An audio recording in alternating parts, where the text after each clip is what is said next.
In Conversation with Terry Shepard, award-winning broadcaster, narrator, and author.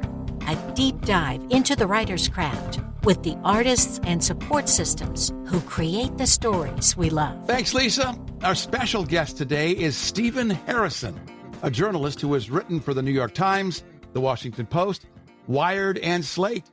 His beat includes covering Wikipedia, arguably the most influential encyclopedia in human history. Stephen has written one heck of a high-tech thriller. The Editor is set in the shadowy corners of the Infopendium, his fictional version of Wikipedia.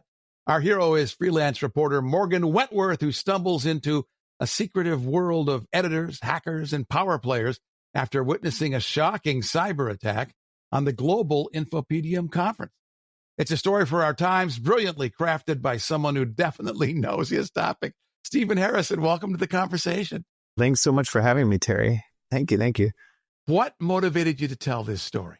I just, right from the beginning, when I started to describe Wikipedia as a journalist, I had just always had in the back of my mind, it's so suspenseful because you never know who these editors are. And it just, people always, I think, kind of gravitate towards a certain genre. Some people are comedy people.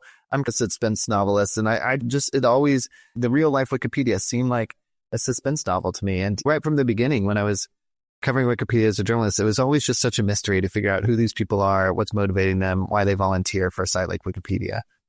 How did you get the Wikipedia beat in the first place? It was a happy accident. I was on a business trip for New York. And so my day job is I work as a lawyer, and I was in New York for a business trip. And I got to thinking, I'm from Texas. When was the subway built? And this was probably 2015, 2016 when this happened. And I didn't know if it was built around World War I or World War II and what was the construction of it. So I started reading on my phone on the subway that had reception on there about the history of the subway on Wikipedia.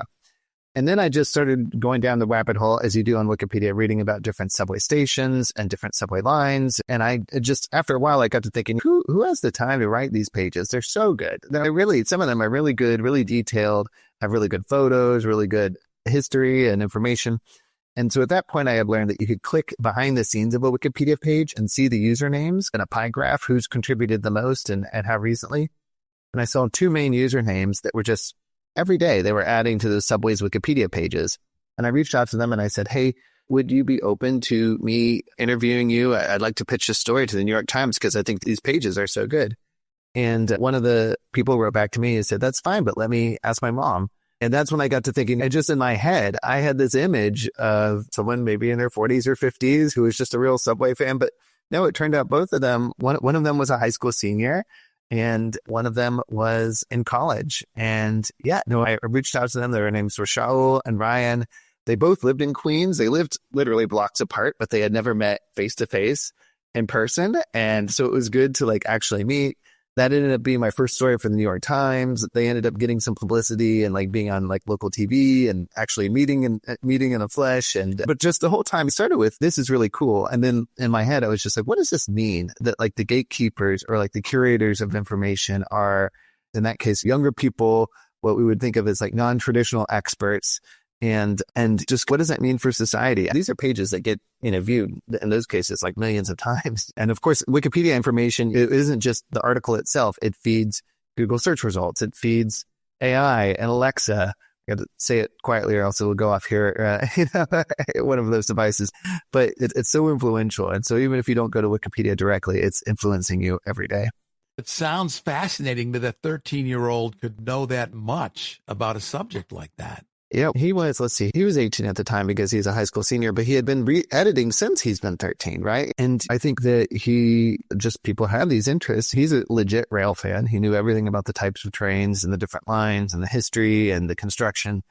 And so in a way, he is a subject matter expert, but you don't have to be on Wikipedia. It's an open access site. You just find a source. If you're doing it, you find a source that's reliable and you curate or put that information onto the site. And it really challenges our notion because you think of you and me, I'm assuming, grew up in the Encyclopedia Britannica days, the World Book days, right? Where this was the official encyclopedia, professional, and it moved very slowly. Maybe you get a different annual edition, but it wasn't changing in real time. And so it's just really It's been around for a long time now, Wikipedia since 2001, but it's still, in some ways to me, still revolutionary. Like how do we know where our knowledge comes from and who's really behind it? Without giving away too many spoilers, take us a little deeper into the life of Morgan Wentworth and the story of the editors. Yeah. So Morgan Wentworth, I've got four main characters in the book. Morgan Wentworth is the closest you get to an actual main character, and she's a freelance journalist who is looking for her beat. Like a lot of journalists, she's having some economic precarity, right, because of the mass media layoffs. And she ends up going to, because she's just looking for really any assignment that she can write about, Infopendium conference in New York. That's pretty similar to, think of like a Wikipedia conference, like a Comic-Con convention for Wikipedia fans or contributors.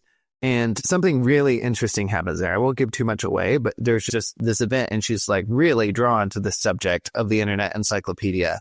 And then you also, in addition to the reporter's point of view, you get an old timer who's been contributing to the project for a really long time. You get someone who's like the person I mentioned who wrote about the subway, who's a high school student. And you also get a paid Wikipedia contributor. You're not supposed to edit Wikipedia or Infopendium, as it's described in the book, for payment, but some people do. It's not allowed by the site rules. It's considered generally to be pretty unethical. But I wanted to give that person's perspective because I think it adds some complexity to the story of like, what's true. Is there some sort of element of mercenary truth and things like that? And so I clashing their perspectives in the book and bringing it together in one novel. Stephen Harrison is our guest. The book is The Editors. His website, HeGotStephenHarrison.com, STEPHEN Harrison.com. And that's the quickest way to do a deeper dive into his life and work. Take us back to your fascination with journalism. What made you decide to become a journalist? Yeah, I was so lucky to get the .com. I'm proud of my younger self for hopping on that one. Yeah, I'm always thought writing and journalism. For a while, I worked at a company, Thomson Reuters, that had Reuters News. And so I was exposed to the life of these journalists. And I think that for a lot of them, it really is a vocation. They know it's not necessarily super lucrative. They do think it's really important to describe and report on facts accurately. And then also I would say that they see an element of holding truth to power, right? And presenting the factual kind of reality that kind of goes against maybe the propaganda message that you might get from someone who has a vested interest in the subject. And with Morgan, I thought that she would be a really good character because she's coming from the outside to Infopendium, right? She's as used as we all would have used Wikipedia in real life, but we don't necessarily know who are the people behind the scenes, who actually makes this stuff, who contributes. And I thought that she had a really good perspective. And then, but it's not like she's just like an observer or anything like that, because of course, the subject matter that a journalist writes about is the kind of material that, especially if it's a reliable source, ends up on Wikipedia. So it's an ecosystem, right? They're all grappling with issues of truth and reliability. And I thought that she'd have a really good perspective to add to the story. Do the intensity of the battles between the editors reflect real life experience for you at all? Yeah, they really do. I think that because it's text, there's two different things. People can come across like really passionate in text. You might not think it, but actually sometimes I think they're actually more passionate in text, right? You can see this big block of text in this essay, and they've given a lot of thought.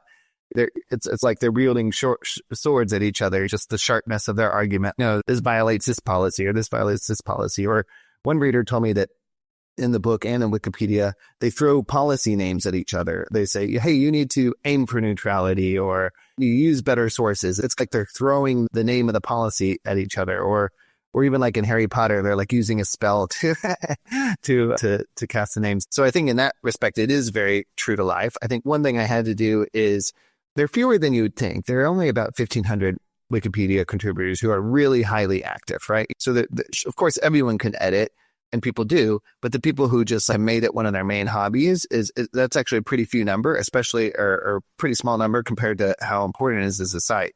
But then in the novel, 1,500 would be a lot of characters for a novel. So I really tried to distill it down to 4 main perspectives, and then a few more kind of secondary characters. And some of the usernames you'll see more than once, right? And so I do think that the intensity of the editorial battles, that is something that's pretty close to real life. How did you make the jump from fact to fiction, from being a journalist to being a storyteller? Yeah, I did it in some ways because I felt like I had to. I think that someone was telling me, hey, or I had a few people say, hey, you should write a nonfiction book about Wikipedia. But I just was having a hard time finding kind of the story, right? Because with journalism, I could say, here's the issue of the week on Wikipedia. They're trying to figure out how to describe this political figure or this company issue, or there's this controversy. But it didn't seem like a whole narrative. But then when I made the shift and I said, hey, it's a suspense novel. In my head, I'd always saw it as a suspense novel. That was like the lens by which I was viewing it. That kind of opened up some things for me. I think that, of course, in terms of craft, it's a lot different. I just had to really empathize, feel like I was those characters, right? And it's the old show don't tell thing. You can't just describe things the way you could in like a summary or not graph or paragraph in journalism. You can't just get to the point and the second paragraph, because that's not how you experience fiction. That's really not how you live your life. I think that I liked it. I think I was telling someone to do a lot more handwriting when I'm doing fiction than journalism. I'm like doing an outline and kind of bullets, but there's something more, I don't know, like it's a different sensation, fiction writing. But I enjoyed it a lot. I think it just lights up a lot more of my brain, maybe more emotional parts of my brain too. Our guest is Stephen Harrison. He is a journalist, but also an author of a fantastic new book called The Editors, which creates its own version of Wikipedia, Infopendium, for the story. Wikipedia's influence is massive, and it often, as you said, appears at the top of Google searches. How do you see its role in shaping public opinion? Yeah, it is. It's an interesting question. Is it reflecting public opinion or is it shaping public opinion? And probably, as it is with a lot of these things, it's a paradox. I think it's a bit of both, right? I think that what I sometimes have people tell me is they don't look at Wikipedia directly. And I say it doesn't matter, because maybe the journalist who is having to, on a really quick assignment, write someone's obituary or about a person, they're going to look at Wikipedia. And then you're going to read that article where the journalist has been written about Wikipedia. There's also a famous study that I wrote about a few years ago.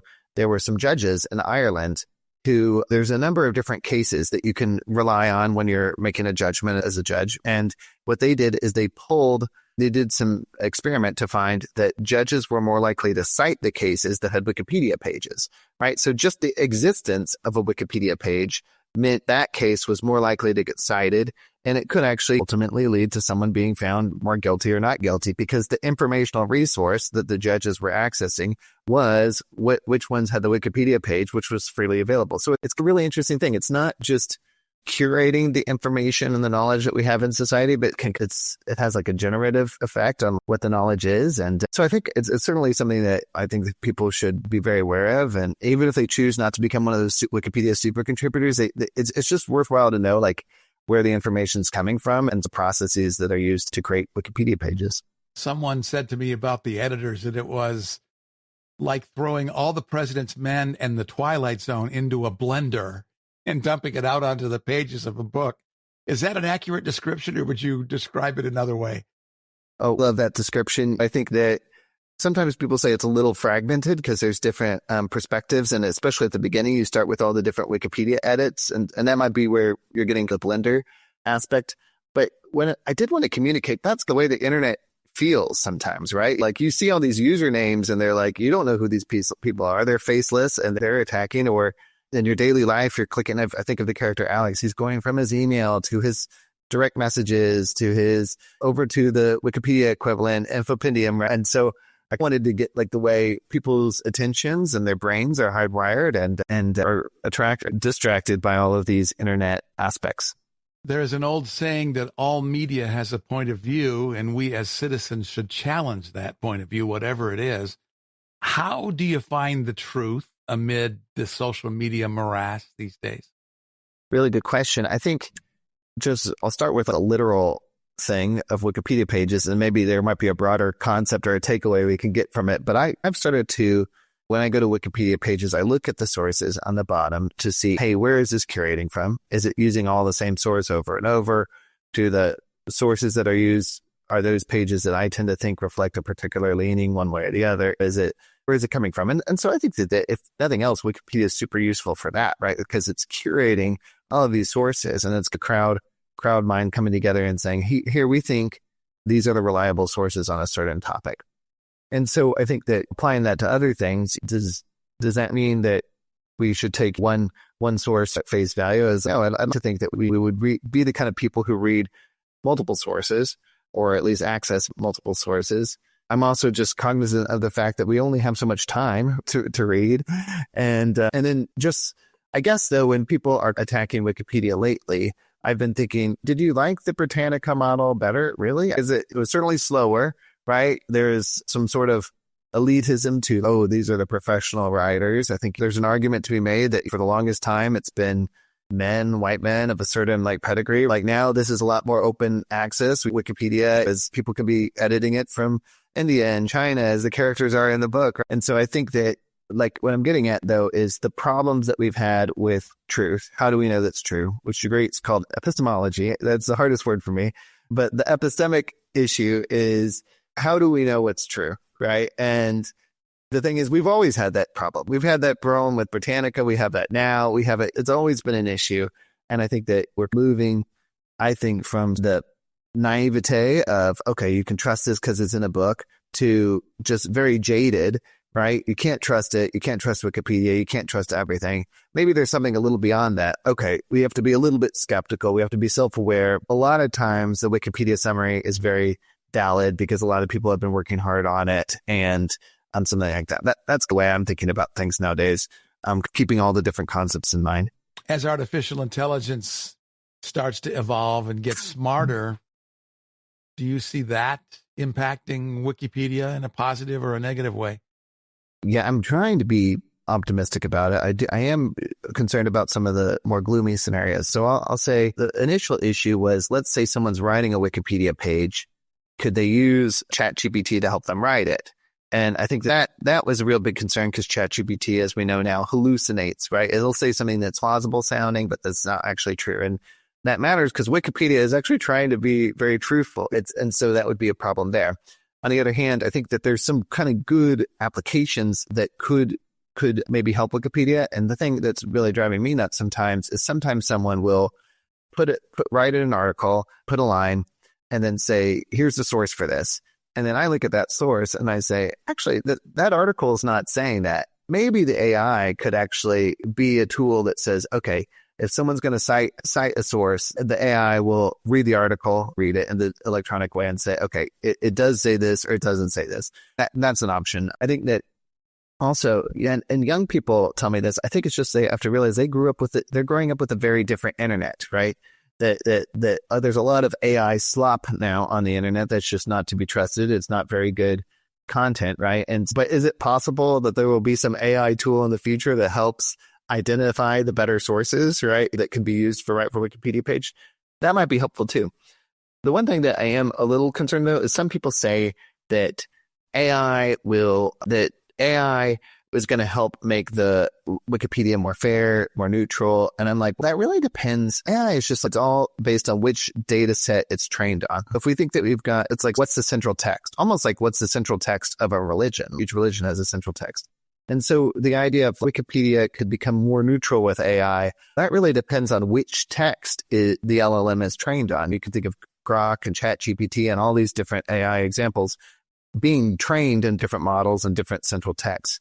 And so I don't think that what I consider the big debate, that E word that I find difficult to say, epistemology, is there. I got it that time. No, I think that we're still going to have a lot of issues with that in the future because people are going to be not saying that the AI is malfunctioning. They're just going to disagree with the AI that's being used. How do you teach somebody to be vigilant when the answer just seems to be right in their face and so easy to get? I think we just need to start with instilling a real respect for truth. I was trying with my characters in the novel, especially Alex, why is he so passionate about the truth? And I think you find out that it has something to do with his mother and his family background coming from Russia. I think that the people who are take it or leave it approach to the truth and don't really care about getting to the bottom of the things, that's risky to me. So once I like to instill that value for people, and that probably is a little bit upbringing, a little bit education, or even moral education. And then I think that I would like to push back on this notion that everyone seems so helpless now. And I think we are flooded by information. But I do like to say, hey, there is we can find out a lot of things. Just going back to the subway, I could find out when the subway was built, right? There's controversy. We could figure out like the date that construction began. Or I would say a lot of stories that really depend on your narrative and your historical perspective. And there are equally a lot of things that just really do have a date certain or do have, I would say, objective element to it. And so that's what I tell people. If you're getting burnt out, maybe it's because you're only looking at these kind of like subjective, really argumentative topics. And maybe you could say, hey, for a while, I'm going to focus on more of those topics that maybe have a little bit more of an objective side to them. What do you hope readers will take away from the editors? I think mostly just that this world, this internet encyclopedia, or I would say just internet facts generally world is so interesting, right? Because it's this like battle that's going on every day, right? Behind the scenes of a website. I think that also I want people to start thinking that the internet is a pretty interesting setting for novels. There's so few novels that really feature the internet. I've got a whole lot of theories on that, but I think that you can have a really good, I would say, hopefully, good suspense novel that's inspired by the internet and misinformation. And I think that because if people can have enthusiasm for it and fiction and novel, then I think they can relay that or channel that enthusiasm into like the real life vigilance, as you put it, and searching for the truth. The book is The Editors. It's a fantastic read. I thoroughly enjoyed it. Written by our special guest, Stephen Harrison. His website, STEPHEN, Harrison.com. Stephen, this has been wonderful. Thanks for joining me on the conversation. Terry, thanks so much for having me. Great questions, too. Thank you. In Conversation with Terry Shepard is a copyrighted presentation. All rights reserved. I'm Lisa Davis. Join Terry Shepard next time in Conversation.